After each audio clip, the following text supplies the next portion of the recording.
역사상 가장 기괴하고 가장 충격적인 사진 한 장이 있습니다. 바로 이 사진입니다. 나치 독일의 총통 아돌프 히틀러, 그리고 소비에트 연방의 서기장 이오시프 스탈린. 물과 기름처럼 절대 섞일 수 없어 보였던 두 명의 독재자. 서로를 인간 말종, 악마라고 부르며 증오했던 이들이 환하게 웃으며 손을 맞잡았습니다. 전 세계는 경악했습니다. 도대체 무슨 일이 벌어진 걸까요? 어제의 적이 어떻게 하루아침에 베프가 될 수 있었을까요? 하지만 여러분, 저들의 환한 미소에 속지 마십시오. 저 맞잡은 두 손 뒤에는 서로의 심장을 겨눈 시퍼런 칼날이 숨겨져 있었습니다. 오늘 지식단골은 인류 역사를 통틀어 가장 거대했고 가장 참혹했던 배신의 드라마를 들려드리려 합니다.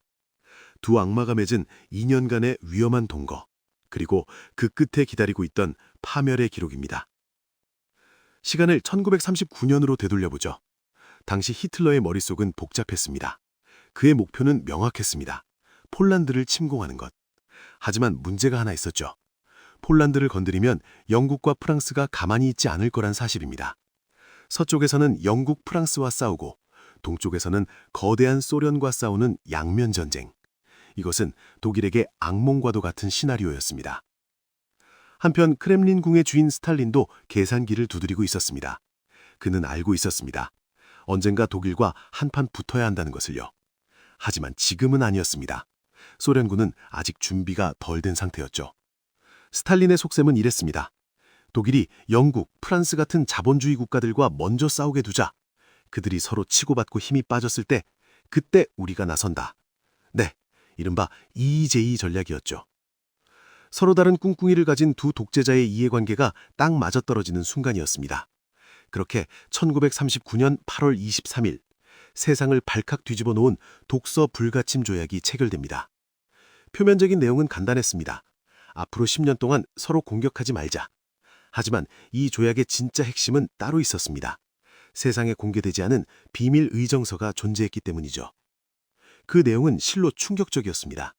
그들은 멀쩡한 주권 국가인 폴란드를 지도 위에 펴놓고 마치 케이크를 자르듯 반으로 나눴습니다.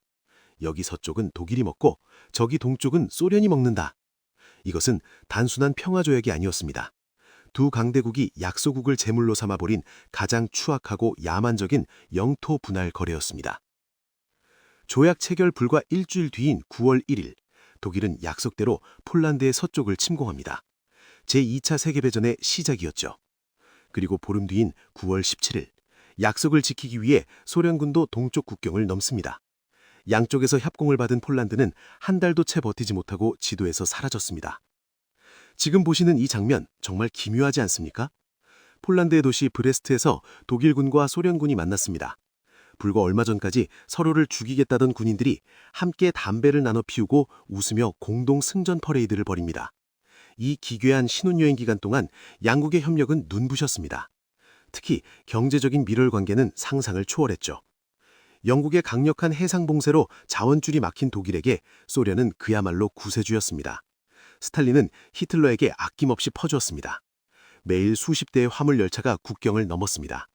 독일의 전차를 움직일 석유, 독일 병사들을 먹일 수십만 톤의 곡물, 전략 광물인 망간, 크롬, 고무까지. 아이러니하게도 나치 독일이 프랑스를 점령하고 유럽을 짓밟을 때 사용한 그 막대한 자원들, 그것은 대부분 공산주의 소련이 대준 것입니다. 스탈린은 자신의 손으로 미래의 적을 키우고 있었던 셈이죠. 하지만 이 달콤한 밀월 관계의 유통기간은 짧았습니다. 겉으론 웃고 있었지만 히틀러의 본심은 달랐으니까요. 그에게 소련은 동반자가 아니었습니다. 그저 게르만 민족이 차지해야 할 거대한 영토, 레벤스라움뿐이었습니다. 사실 두 나라가 손을 잡고 희희낙낙하던 그 순간에도 히틀러의 서재 한 구석에는 소련 침공 계획서가 버젓이 놓여 있었습니다. 그 계획의 이름은 바르바로사였습니다. 1940년 말 히틀러는 조급해지기 시작합니다. 프랑스는 쉽게 무너뜨렸지만 영국이 끈질기게 저항했기 때문이죠. 바다 건너 미국이 참전할 기미도 보였습니다. 히틀러는 위험한 도박을 결심합니다. 영국이 버티는 이유는 소련이라는 뒷배가 있다고 믿기 때문이다. 그렇다면 차라리 소련을 먼저 박살내버리자. 소련이 무너지면 영국도 희망을 잃고 항복할 것이다. 네, 히틀러는 자신이 그토록 피하려 했던 양면 전쟁의 길을 제 발로 걸어 들어가기로 한 겁니다. 그의 오만함이 극에 달했던 순간이었죠. 그렇다면 스탈린은 이 사실을 몰랐을까요? 아닙니다. 그는 알고 있었습니다. 아니, 알 수밖에 없었습니다. 1941년 봄부터 소련 정보국은 크렘린궁에 수백 건의 경고를 보냈습니다. 독일군이 수백만 명이 국경 근처로 집결하고 있습니다. 독일 정찰기가 우리 영공을 침범하고 있습니다. 심지어 영국의 처칠 총리까지 스탈린에게 직접 경고 편지를 보냈죠. 히틀러가 당신을 노리고 있어.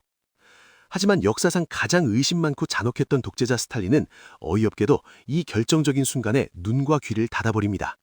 그는 이 모든 정보가 자신과 히틀러 사이를 이간질하려는 영국의 음모라고 생각했습니다. 히틀러가 아무리 미쳐도 영국과 전쟁 중에 우리를 칠 일 없다. 최소한 2022년까지는 안전하다. 스탈린은 히틀러와의 약속을, 종이 쪼가리에 불과한 그 조약을 맹목적으로 믿어버리는 치명적인 실수를 저지릅니다. 그리고 그 대가는 너무나도 혹독했습니다. 운명의 날이 다가왔습니다. 1941년 6월 21일 밤, 소련 국경의 기차역에서는 여느 때와 다름없이 독일로 향한 마지막 화물 열차가 통과하고 있었습니다. 그 열차에는 독일의 전차를 움직일 소련산 석유가 가득 실려 있었죠. 그리고 불과 몇 시간 뒤, 새벽 3시 15분, 지축을 뒤흔드는 포성 소리와 함께 인류 최악의 전쟁이 시작되었습니다. 히틀러는 선전포고도 없이 300만 명이 넘는 대군을 동원해 소련 국경 전역을 기습 침공했습니다. 방금 전까지 석유를 실어 나르던 그 철길 위로 이제는 독일의 펜저 전차들이 굉음을 울리며 밀고 들어왔습니다. 완전히 허를 찔린 소련군은 속수무책으로 무너졌습니다. 국경 수비대는 괴멸되었고 수백 대의 소련산 투기는 이륙조차 못해보고 땅에서 파괴되었습니다.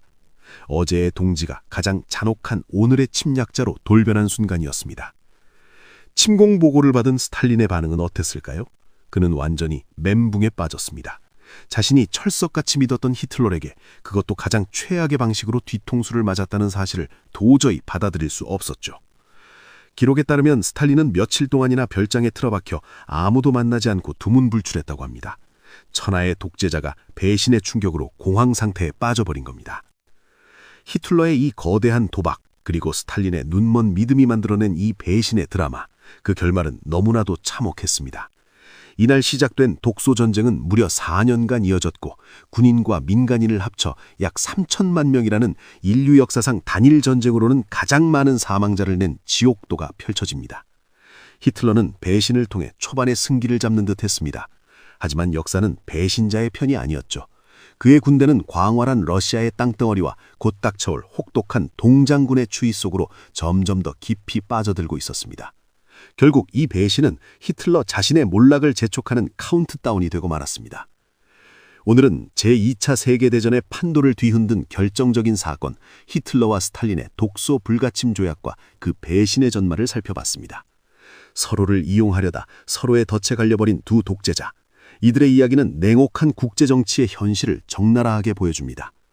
영국의 정치가 파머스턴경은 이런 말을 남겼죠. 국가 간에 영원한 친구도 영원한 적도 없다. 오직 영원한 국익만 있을 뿐이다. 1939년의 그 기묘했던 악수와 1941년의 잔혹했던 배신은 이 냉정한 진리를 피로 증명한 역사의 한 페이지가 아닐까 싶습니다. 여러분은 이 역사적인 배신의 순간을 보며 어떤 생각이 드셨나요? 댓글로 여러분의 다양한 의견을 남겨주세요. 오늘 영상이 유익하셨다면 여러분의 구독과 좋아요는 저희에게 큰 힘이 됩니다.